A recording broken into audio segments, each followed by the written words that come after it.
तो क्या एक सवाल के दो जवाब हो सकते हैं? जी हाँ, इनडेफिनिट इंटीग्रेशन के अंदर ऐसा पॉसिबल है कि अगर आप एक ही फंक्शन को दो अलग-अलग मेथड से इंटीग्रेट करें तो हो सकता है उनके आंसर्स डिफरेंट आ जाएं। बट क्या वो वाकई में डिफरेंट होते हैं? आइए जानते हैं इस फंक्शन की इंटीग्रेशन करके। अब सारे ऑप्शंस के अंदर आप देख रहे हैं पाई बाय 4 माइनस एक्स मुझे एक एज एन एंगल दिखाई दे रहा है। तो अगर मैं ऐसा कुछ कर पाऊं कि इसको पाई बाय 4 माइनस एक्स में कन्वर्ट कर लें तो बात बनाई जा सकती है। देखिए, अब ऐसा एक क्वेश्चन हम डिफरेंशिएशन में भी कर चुके हैं। अगर आपको ध्यान है, मैंने न्यूमरेटर में माइनस कॉमन लिया सबसे पहले और डिनोमिनेटर में कुछ नहीं चेंज किया। अब इस 1 को मैं लिख रहा हूँ tan pi by 4 minus tan x as it is रखा और डिनोमिनेटर के 1 को मैंने कुछ नहीं किया अभी, रादर मैं इस tan x को 1 से मल्टीप्लाई कर रहा हूँ और इस 1 को मैं लिख रहा हूँ tan पाई बाय 4। ओके, और ये tan x जो दूसरा है उसको एज इट इज रख दिया, इस माइनस को मत भूलिएगा। अब आप देख रहे हैं ये पूरा एक्सप्रेशन जो है हमारा, ये फॉर्मूला बन गया tan a minus tan b upon 1 plus tan a tan b, जो कि होता है tan a माइनस b का फॉर्मूला।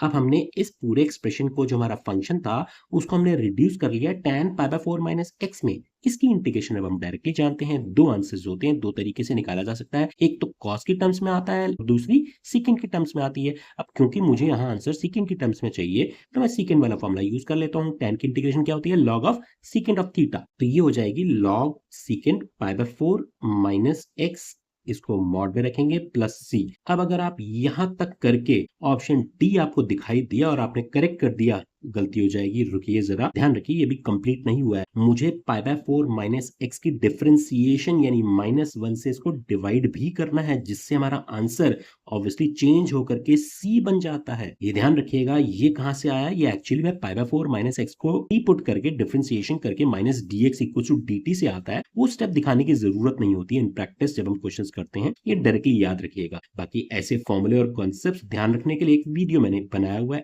इसको भी जरूर देख लीजिएगा। अच्छा, अब यहाँ पर हमारे पास आंसर तो आ गया सी। अब हम बात कर रहे थे एक दूसरे मेथड की। तो देखिए, दूसरा मेथड क्या हो सकता है इसी क्वेश्चन को, इसी फंक्शन को इंटीग्रेट करने का। अब देखिए, नॉर्मली हमारे को प्रैक्टिस जो है छोटी क्लासेस से क्या है, किसी भी ट्रिग्नोमेट्रिक फंक्शन कोई दिखाई दिया तो उसको हम साइन कॉस में कन्वर्ट कर देते थे। कोई भी फंक्शन आता था और एक अच्छा तरीका होता था ऑफकोर्स। तो वही वाले एक अच्छे तरीके को मैं यूज कर रहा हूँ यहाँ पर। मैं sine x upon cos x इसमें चेंज कर रहा हूँ tan की जगह पर। ठीक है, ये हम कर सकते हैं। स्टेप बाय स्टेप दिखा रहा हूं ताकि आपको क्लैरिटी रहे। अब आप समझ रहे हैं, यहां पर तो हमने आंसर को देख करके ये वाला मेथड लगाया। अब हो सकता है ये क्लिक ना करे, आपको क्लिक कर जाएगी, tan को हम साइन कॉस में कन्वर्ट कर लेते हैं, कोई दिक्कत नहीं है, ऐसे भी कर सकते हैं। ठीक है, तो sine x minus cos x LCM ले रहा हूं मैं ऊपर, और नीचे भी एलसीएम ले लिया, sign x plus cos x, और जो एलसीएम लिया था कॉस एक्स ऊपर नीचे कैंसिल कर दिया मैंने। अब आप देखिए, ये फंक्शन एक ऐसे फॉर्म में आ गया जिसकी इंटीग्रेशन हम बड़ी आसानी से कर सकते हैं। देखिए, यहाँ पर नीचे वाले का डेरिवेटिव ऊपर प्रेजेंट है, एग्जैक्ट नहीं है, ठीक है, वो तो कोई प्रॉब्लम नहीं है। माइनस कॉमन ले लेते हैं, माइनस का ही तो फर्क आ रहा है। माइनस कॉमन लिया मैंने, ये cos x minus sine x आया और नीचे मेरे पास sine x plus cos x है। अब आप देखेंगे कि ये एग्जैक्ट डेरिवेटिव ऊपर प्रेजेंट है इसका। मैं इसमें क्या करूंगा, इसको टी पुट कर लूंगा। Sign x plus cos x को अगर मैं टी पुट करता हूं तो ऊपर मेरे पास डी टी प्रेजेंट है। ठीक है, साइन का डिफरेंशिएशन कॉस और कॉस का माइनस साइन, तो ये रिड्यूस हो जाएगा minus D T upon T में। इसकी इंटीग्रेशन हम एक ही स्टेप में जानते हैं, log of mod T plus C. That means हमारा आंसर आ गया minus log of sine X. T को हमने वापस जो पुट किया वो यहां रखेंगे, ये आ गया हमारा आंसर। अब आप देखिए, हमने दो अलग अलग मेथड लगाए और एक में आंसर आया ये और दूसरे में आया था हमारे पास सीकेंट। ठीक है, अगर मेरे पास ये क्वेश्चन एमसीक्यू फॉर्म में नहीं होता तो मैं इस मेथड से करूंगा, कुछ गलत नहीं है बिल्कुल, ये आंसर पे भी मैं छोड़ सकता हूं, बट अच्छा रहता है कि इसको थोड़ा रिड्यूस किया जा सकता है। अब देखिए, क्या मैं इस आंसर को इसके इक्वल ला सकता हूं?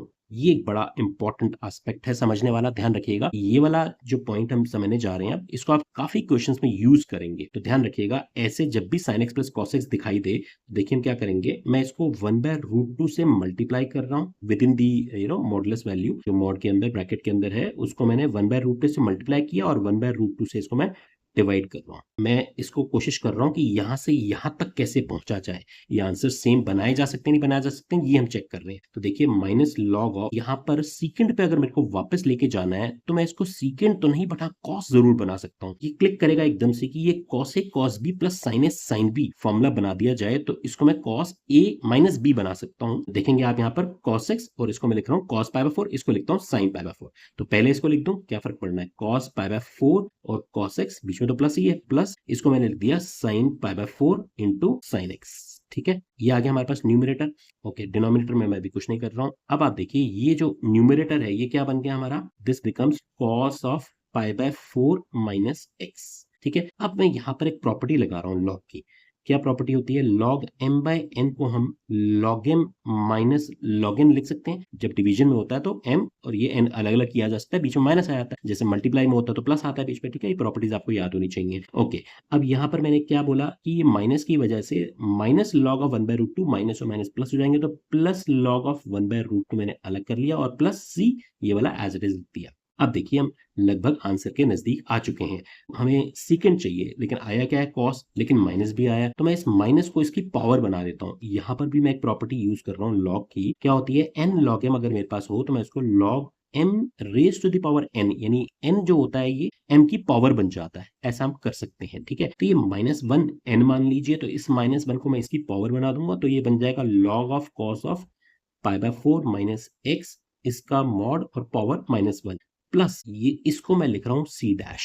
ठीक है, कांस्टेंट ही तो है, log of 1/√2 is a constant where ऐसा मेंशन कर दिया जाता है C dash means log of 1/√2 plus सी।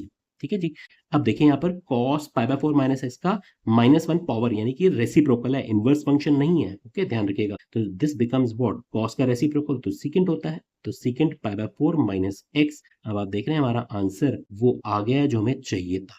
यही तो आंसर पूछा गया था, जो सी ऑप्शन जो पहले आया था वही अब आया। फर्क सिर्फ इतना आया कि इसमें कांस्टेंट ऑफ इंटीग्रेशन सी लिखा हमने, यहाँ पर सी की जगह पर सी डैश है, जिसका मतलब है log 1/√2 प्लस सी। तो इसका मतलब हमने देखा कि दो अलग अलग मेथड से इंटीग्रेट करने के बाद यस एक सवाल के दो जवाब जरूर हो सकते हैं, डिफरेंस कांस्टेंट ऑफ इंटीग्रेशन का ही रहेगा। और यही तो नेचर है इनडेफिनेट इंटीग्रल का, कि उसके कांस्टेंट ऑफ इंटीग्रेशन से ही वेरी करते हैं आंसर्स। दिखने में भले ही ये दोनों आंसर डिफरेंट हैं, लेकिन सेम हमने प्रूव कर दिया कि ये आंसर इसके बराबर ही है। कांस्टेंट ऑफ इंटीग्रेशन का फर्क आ गया है।